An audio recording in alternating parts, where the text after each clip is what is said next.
was a crisp autumn evening when Jake received an anonymous invitation. A plain envelope arrived at his doorstep, its edges worn, containing only a single note. Discover the truth at the abandoned asylum. Midnight. Bring a friend. Curiosity gnawed at him. The local legend had always fascinated him. A place shrouded in mystery, where whispers of ghosts and the tormented souls of past patients lingered. Jake shared the invitation with his best friend, Mia, an aspiring journalist always searching for her next big story. "We have to check it out," she insisted, her eyes sparkling with excitement. Reluctantly, Jake agreed, though a chill ran down his spine at the thought of stepping foot into the asylum. As the clock struck midnight, they arrived at the rusted gates, the moon illuminating the crumbling structure ahead. Ivy crawled up the walls, and broken windows stared back, like hollow eyes. "Ready?" Mia asked, her voice barely a whisper.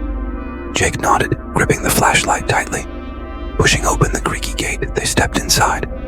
The air was heavy, filled with the scent of decay. They navigated through the overgrown garden, their footsteps crunching on the gravel path.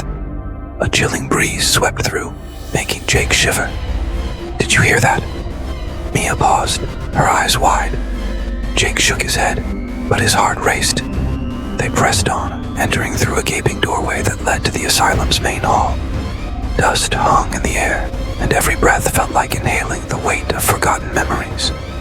"What's the first thing we should look for?" Jake asked, trying to sound braver than he felt. Mia pulled out her notepad. "Patient records, maybe, or accounts of the asylum's dark past." They wandered through the hall, glancing into empty rooms filled with rusted beds and shattered glass. The oppressive silence was broken only by the occasional creak of the floorboards. Just as Jake began to relax, a distant thud echoed through the corridor. "What was that?" he whispered, his throat dry. Mia gripped his arm tightly. "I don't know. Let's check it out." Cautiously, they moved toward the sound, which seemed to come from the old recreation room. As they approached, the door swung open with a loud creak, revealing a darkened room filled with remnants of forgotten toys and a dusty piano. Suddenly, the air grew cold, and a figure appeared in the corner, a fleeting shadow barely visible. Jake blinked, and it was gone. "Did you see that?" he exclaimed, his heart pounding. "Yeah," Mia replied, her voice shaking. "Let's get out of here." But just as they turned to leave, the piano began to play a haunting melody on its own. The notes floated through the air, chilling their bones. "We need to document this," Mia urged, pulling out her phone to record. Jake, however, felt a primal instinct to flee. "Maybe we should just go," he suggested. But Mia was already stepping closer to the piano, captivated by its eerie music. Suddenly, the melody stopped, and an eerie silence enveloped them. Then, a low whisper drifted through the air. "Help me." The voice was distant yet chillingly close. They exchanged terrified glances, and fear propelled them to the door. As they turned, the shadow returned, this time more defined. A woman in a tattered white dress, her face obscured by dark hair. "Please," she whispered again, reaching out with a ghostly hand. "Run," Jake shouted, yanking Mia with him. They dashed down the corridor, adrenaline fueling their escape. The echo of their footsteps mixed with the ghostly wails behind them. They burst through the front doors and collapsed outside, gasping for air. "What the hell was that?" Mia panted, her eyes wide. Jake shook his head, still in shock. "I don't know, but we need to leave. Now." As they reached the gate, something compelled Jake to look back. The woman stood at the doorway, her expression filled with sorrow. "Help me," she repeated, her voice fading into the wind. Mia noticed the look on Jake's face. "What are you thinking?" she asked. "I think she wants us to find something. We have to go back," he replied, a sense of determination overcoming his fear. After a moment of hesitation, Mia nodded. "Let's do this, but we need to be smart about it." They returned, feeling the weight of the asylum's presence pressing down on them. They decided to search for clues in the office of the head psychiatrist. Dust-covered bookshelves lined the walls, filled with journals and patient records. Mia rifled through the papers, while Jake scanned the room, feeling the oppressive energy. "Look at this," Mia exclaimed, holding up an old photograph. It showed a group of patients, the woman from earlier among them, with the doctor standing proudly beside them. The date on the back read, 1943. "Who is she?" Jake asked, leaning closer. Mia turned the photo over, revealing a name, Elena Williams. As they researched, they uncovered the dark truth of the asylum's history. Elena had been a patient, wrongfully committed after a series of unfortunate events. Rumors suggested she had been subjected to cruel treatments, and after a failed escape attempt, she vanished, her fate unknown. "This is it," Mia said, her voice steadying. "Elena wants us to find out what happened to her." The shadows seemed to dance around them, urging them forward. They began their search for Elena's old room, hoping to uncover the mystery that bound her spirit to the asylum. The hallway felt longer this time, each step heavy with anticipation.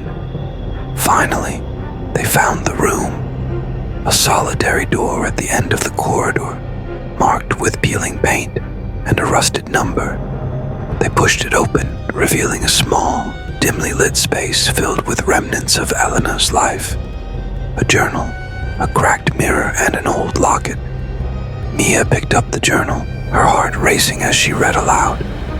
"I know they will never let me leave, but I must escape. I will find a way." The entries became more frantic, the handwriting erratic. "They're coming for me. I can feel it." Suddenly, the room grew cold, and the whisper returned, louder this time. "Help me, please." The atmosphere shifted as a gust of wind blew through the room, sending papers flying. The journal fell from Mia's hands, landing open on the floor. A page fluttered, revealing a final entry. "I will be free. No more chains. No more pain." "Jake, I think we're close," Mia said, urgency in her voice. "Elena wants us to find out what happened to her. We need to help her move on." Just then, the door slammed shut, and the shadows began to swirl. Elena's figure grew brighter, her expression shifting from despair to gratitude. "Thank you. I can finally rest." As the shadows enveloped her, she reached out one last time, and the locket fell from the mirror, landing at Jake's feet. He picked it up, feeling its warmth. Inside was a picture of Elena and a child, a glimpse of a life stolen away. The air lightened, and the weight of the asylum seemed to lift. The door creaked open, and a path was illuminated before them. "Let's go," Mia urged, clutching the locket tightly. They stepped out into the night, leaving the asylum behind. As they reached the gate, they turned back one last time. The building stood silent, but a soft glow flickered in the window of Elena's old room, a sign that her spirit had finally found peace. The next day, Jake and Mia published their findings, sharing Elena's story with the world. They included the locket's photograph, and it quickly gained attention, sparking discussions about the asylum's dark history. Months later, they received a message from a relative of Elena's, a distant cousin who had been searching for information about her family. They arranged to meet, sharing the locket and the story they uncovered. "You've given us closure," the cousin said, tears in her eyes. "Thank you for bringing her memory back to life." As they left the meeting, Jake and Mia felt a renewed sense of purpose. The asylum was no longer just a place of horror. It had become a symbol of redemption. They had transformed fear into understanding, and in doing so, had created a miracle. Weeks passed, and the story of Elena Williams continued to resonate. The abandoned asylum, once feared, became a site of pilgrimage for those seeking to understand the past. Jake and Mia were approached by filmmakers interested in documenting their journey, ensuring that Elena's story would never be forgotten. As they stood outside the asylum once more, Jake turned to Mia. "Do you think she's really at peace?" he asked. Mia smiled, holding the locket up to the light. "I believe she is. We did what she needed. We helped her break the chains." With a final glance back, they walked away, ready for their next adventure, forever changed by the haunting that had turned into a miraculous tale of hope and redemption.